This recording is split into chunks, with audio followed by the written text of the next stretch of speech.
Down to some conversation around the economy. Now, the non-oil sector contributed about 95.30% to Nigeria's GDP in the last 3 months of the year. That's according to the NBS 2023 fourth quarter report.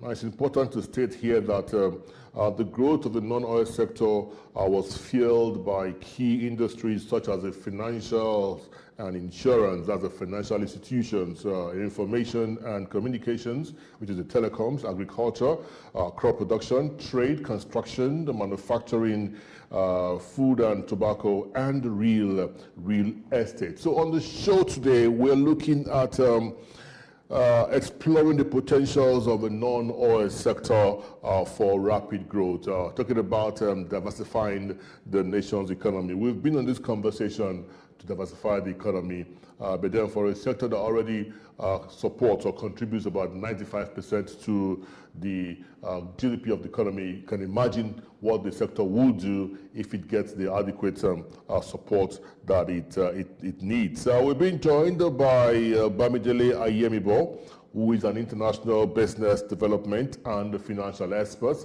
He joins us virtually right about now. So good to have you on the show. Good morning, Bamidele.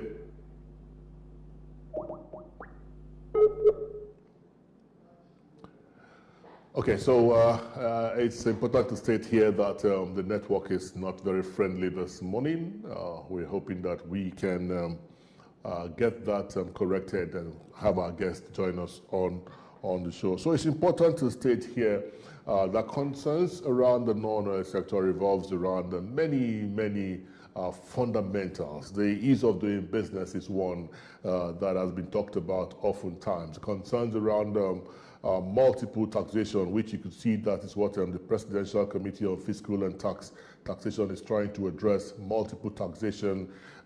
These are all concerns, lack of infrastructures, where a situation where telecommunications operators will have to provide their own power.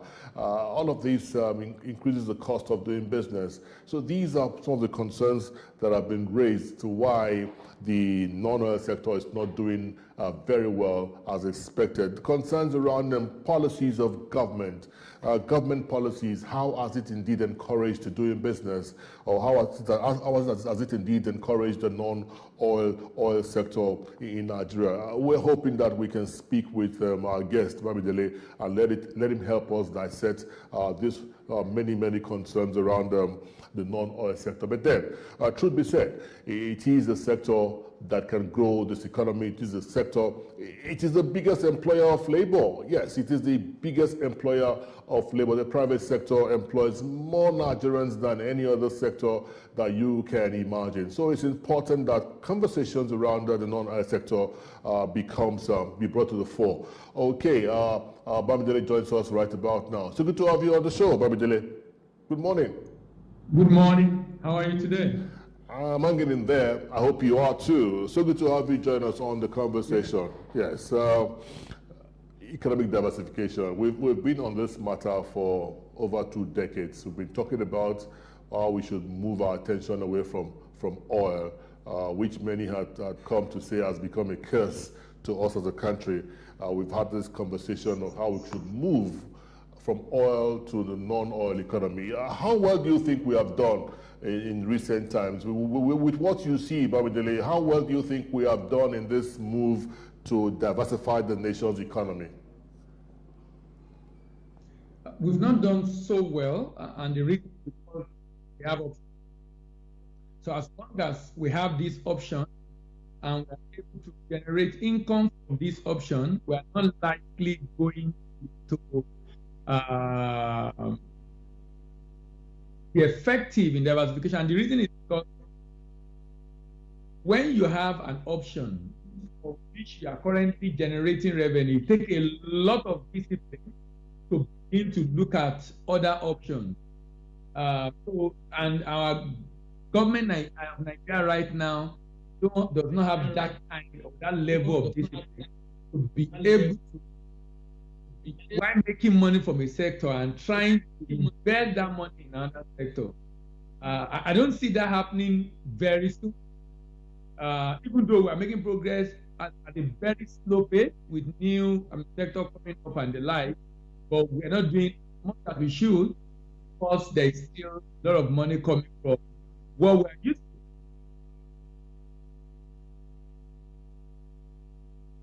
to. Bamidele, because for a government that that is futuristic in his approach to many things, we begin to understand that if there's any time to, employ the resources from the oil sector to other sector, if there's any time to do that, it is now. It is not when your oil are dried up. You now begin to look for other sources. Because you cannot take money from the non-oil sector to develop the non-oil sector. It will crumble the system. Now we have what many would call surpluses coming from the oil sector.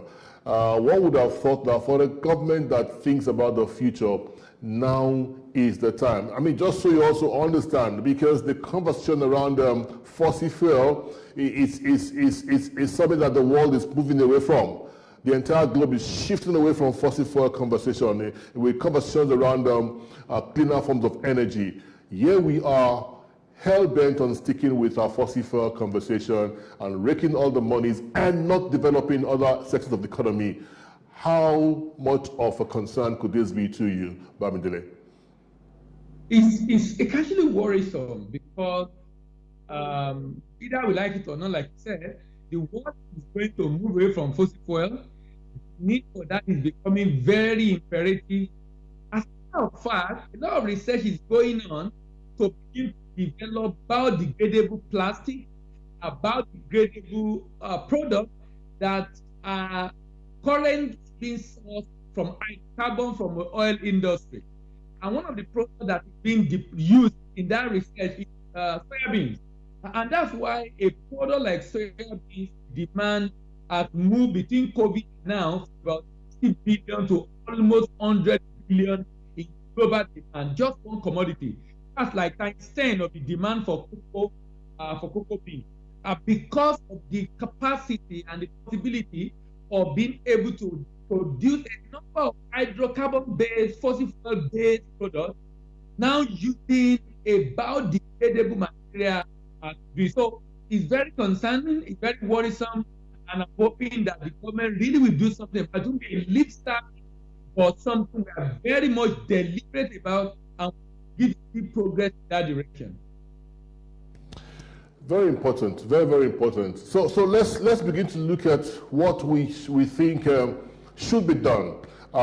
Step-by-step approach if government should decide, because as far as I'm concerned, what we've seen over the years, not just about this government, successive government over time, what we've seen has been all about lip service to the whole conversation around diversifying the economy. So if just by chance this government decides, okay, let's invest in the non-oil sector, how do you think they should be going about this? First of all, is to look at our low-hanging fruit. Our low-hanging fruit is agric. Our low-hanging fruit is agric.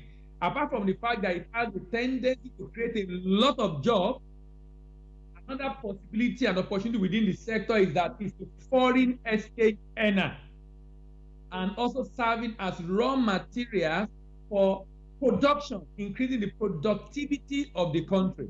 So I think we must have a very serious and rigidly follow roadmap for the development of agri sector, and not just the primary production, but also the value addition, so that we don't just produce primary production and then we want to export that alone, but value addition so that we can create jobs locally and be able to meet a lot of demand locally, and of course have enough for export.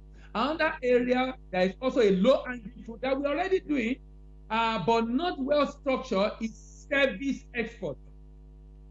And this is general. I mean, a lot of people have said Africa have not done well in the development of the manufacturing sector and generating a lot of as a major component of our GDP. But we have been able to prove that we can do a lot in the service sector, because that does not require a lot of funding and infrastructure and technical requirement, or sorry, a lot of investment rather, that is required by manufacturing. And you see a lot of this happening in a number of things we currently do with people making sit online, with a lot of IT company in Nigeria rendering services to company abroad. So it's another area that we need a lot of investment to be able to get a lot of youth involved. So that the low-hanging fruit, I think we should be taking a very serious part and doing something very, very serious about. I mean, deliberately doing something about it. You know, we see government doing a number of things. Okay, this is done, but what we've not seen is a cohesive force to be able to ensure that this is done in a way that is that have maximum impact. So it's like this agency is doing its own, another agency is doing its own, particularly the agri sector. You know, our section with one of the government agencies that is doing a lot within the agri space, risking agriculture recently. And I'm asking them, what exactly is the problem? You guys are within this sector, we are a government agency. And they said the challenge is number one, have a policy that everybody queue behind. Okay, we can choose 2, 3, 4, 5 products we want to show the production volume. And different agencies of government come in with the private sector to be able to support all that is required to get that done. That kind of thing is a big challenge among the government agencies. Yeah, having an agricultural roadmap will be a way to go. But as we speak, for this government, I am still not very sure I understand the direction that the ministry is taking in terms of agriculture going forward. Let's look at the telecommunications sector. That's talking about the information and communication sector. Big sector. That was the sector that bailed us out of a recession during the COVID-19 era. But then it is a sector that is bedeviled by loads and loads of challenges. We've had conversations around inadequate, inappropriate services. We are not too sure what our network providers are doing right now. And so it tells you that there is a big challenge within the telecommunications sector in Nigeria. Do you really think they are getting the adequate support? I mean, infrastructure is a big concern that they have raised over time. But then do you think that they are getting the adequate support from the powers of the center, the government of the center? The challenge in telecom sector, the challenge in many sectors. For example, power. They have to generate their power. In fact, when many of them started, they have generator at each of the base stations, just to ensure that there is a switch, to ensure that there is not that when one is having issue, the other is on. And for many of the base stations now, they are beginning to replace it with renewable energy, and it's costing them a lot of money. And which is why, of course, I heard they are trying to increase their cost or the fee, and the government, of course, is agreeing to it. And I can understand why, because, of course, we are held up in our economy. So I think just exactly the same challenge we have with power, they need that kind of support. Another support requires effect, because the number of equipment they need to maintain their base station and to also be able to continue their operation is foreign exchange, and they generate naira. So these are big challenge that many of them are facing. I think what the government can do to support will be a sort of subsidy in terms of the taxes they are paying, rather than them transferring their cost to citizens. The government can absorb some of these costs by reducing a little whatever that sector is paying, so that at the end of the day, because if they increase their costs go up, they're going to transfer to people. And of course, that will make life more difficult for the. Fantastic. So before I let you go, let's look at the manufacturing sector, the biggest employer of labor in Nigeria. So far bedeviled by loads and loads of challenges. Are you confident? Of course, the FS concern is one of their biggest challenges so far, and it doesn't seem like government have a grip of the FX challenges that's facing the economy at the moment. The manufacturing sector, are there low-hanging fruits there? What should government exactly do for them? I know at the point in time, during the Jonathan era, they had some intervention, FX intervention. They had their own FX rates. Then we probably saw them, stay afloat. But right now, it's more like a nosedive for that sector. It's a nosedive for that sector as we stand. Let's wrap up with the manufacturing sector. Yeah, it's not just the FX, even the interest rate on their facility because of the high MPR. Even the interest rate on their facility. So they definitely need support. I mean, what I've discovered about the development of it, they don't joke with sector that creates. So a case in point, during the financial crisis, 2008-2009,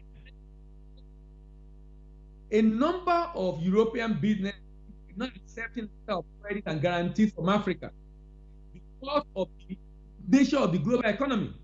So in the bid to ensure that the because if they don't accept the letter of credit, that means they cannot ship to Africa.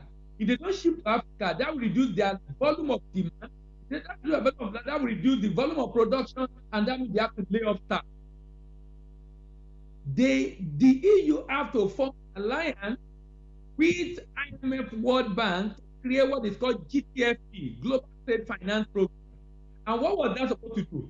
They were guaranteeing the instrument, trade finance instrument from Africa, like letter of credit. And what that does is to give the bank confidence and the importer and the exporters, manufacturers in Europe, confidence that, okay, even if you ship and these banks in Africa fail because of the global economy downturn, they will be able to get paid by IMF or World Bank. That is what countries that are very serious in creating jobs do, because it's not the impact, the multiplier effect of this company not being able to continue to produce and export to Africa. That's exactly what it's like, helping the businesses to create market and ensure that the factory keep running. And see the same also happen in China with a lot of incentive they are giving to the banking sector.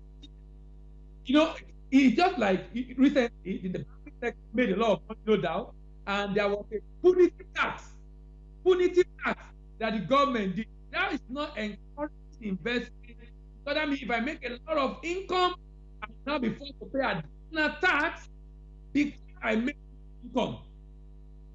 It's not encouraging. In as much as the government needs money, it's not encouraging for investment. It's a punitive tax. So we need to encourage the manufacturing sector. And one thing government can do, I won't recommend they give them a different rate. I would rather they support them to be able to grow their export volume in order to be able to generate more effects to be able to drive their businesses. You know, with all those challenges that we have reeled out on the show today, let's be a little bit fair on government and see what they had attempted to do, because we see a government that is trying to rake in all revenues, a government that believes that its greatest problem right now is revenue. And so whatever government is trying to do is how they can rake in more revenues into its coffers. I don't know what your thoughts around that is at the moment, because the issue around the non-oil sector cannot be separated from the direct concerns that government itself is going through. The FX challenges and some of its policies, direction and all of that, and even our oil revenue. It all revolves around that. I don't know what will be your final thought for government in this conversation. I don't think Nigeria problem is revenue. I think the problem in Nigeria is priority as to the way we deploy our resources. If we don't have enough money, then we should be frugal in the way we spend the money. We can't claim that we don't have money when we keep spending money like we have money. And people have talked a lot about the house of the vice president, about the yacht, about the jet. So there are a lot of things we do that shows. That's why sometimes Nigerians are not really believing that government does not have money. Because how do you not have enough money and then you're spending like you have a lot of money? For example, a lot of plane have issues. I understand that Air Force One of the US is older than our plane, and I can't tell. What they basically do is to ensure they do turnaround maintenance, change all the parts make it almost become new again. And that will save government a lot of money. So I think we should see how to minimize our costs. Why, of course, we should increase our revenue, no doubt, but we should also minimize the cost so that the money can be enough to be able to do what the government needed to do for the citizens.